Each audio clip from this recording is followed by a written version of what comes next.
na bangkay ang na-recover habang 4 pa ang nawawala. Matapos ang flash flood sa Valencia, Bukidnon, daan-daang pamilya naman ang nasa evacuation center muna dahil nga sa nasira ang kanilang mga bahay. At live mula sa Valencia, Bukidnon, nasa frontline na balitang yan si News 5 Mindanao correspondent Bril Montalvo.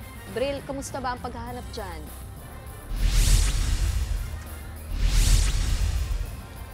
Nikki, nagpapatuloy ang search and retrieval operation sa 4 pang napaulat na nawawala matapos ang nangyaring flash flood noong Miyerkules sa Pulangi River dito sa Valencia, Bukidnon. Ayon sa Valencia City Disaster Risk Reduction and Management Office, 4 na bangkay na ang kanilang na-recover kabilang isang 13 anyos na lalaki. Siya ang anak ng isang ginang na napahagulgol matapos tangayin ng lumaragas ang baha sa Purok 20 Barangay Poblasyon. Na-recover na rin ang labi ng school principal na si Larry Labay. Sinubukan niya raw isalba ang kanyang sasakyan pero tuluyan din siyang inanod ng malakas na ragasan ng tubig. Higit 2,000 pamilya o 5,800 individual ang apektado ng flash flood sa 8 barangay. Aabot naman sa 432 na mga bahay ang nasira. Nasa 351 pamilya naman ngayon ang nasa evacuation center sa Valencia City Gym. Ayon sa head ng Valencia City Disaster Risk Reduction and Management Office na si Junray Valero, isang intense thunderstorm ang tumama sa kabundukang bahagi ng lungsod.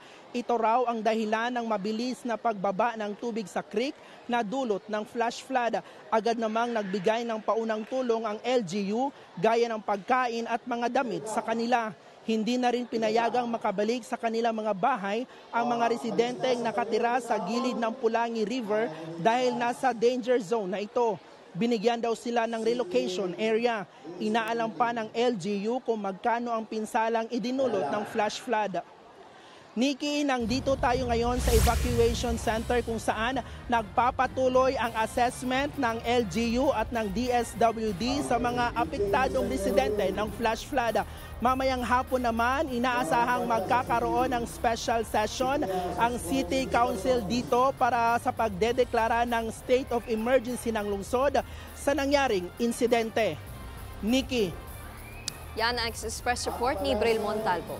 Mga kapatid, Nikki de Guzman po. Para sa pasada ng mga rumaratsyadang balita, mag-follow at mag-subscribe na sa social media pages ng News 5.